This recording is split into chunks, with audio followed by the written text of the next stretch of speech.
দার্জিলিংয়ে সানরাইজ দেখার পর ভালো ইংলিশ ব্রেকফাস্ট করার একমাত্র ঠিকানা 113 বছরের পুরনো Keventers. Swiss dairy technologist and entrepreneur mister Edward কেভেন টায়ার্সের তৈরি করা এই হোটেলের ঠিকানা হলো shop number 1, club side, Nehru road, Darjeeling.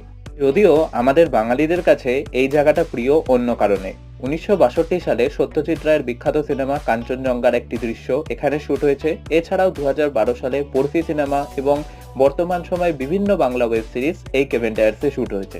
যদিও তারা বসিয়ে খাওয়ানোর জন্য এখন এই সুন্দর নতুন জায়গাটা তৈরি করেছে, বাট খাওয়ার আসল মজা তো ছাতার তলায় এই রুপটপেই, যেখানে তোমরা খাওয়ার সাথে সাথে পাবে কাঞ্চনজঙ্ঘার দারুণ ভিউ এবং রায়বাবুর ভক্ত হলে পাবে অসংখ্য নস্টালজিয়া। এবার চট করে তোমাদের সাথে একটু মেনুটা শেয়ার করে নিই। আমরা অর্ডার করেছিলাম তাদের বিখ্যাত 420 টাকার চিকেনের কম্বোটা, তার সাথে চিকেন স্যান্ডউইচ, হট চকলেট আর লাস্টে কফি, এবং সবকটা খাবারই ছিল এক কথায় অপূর্ব।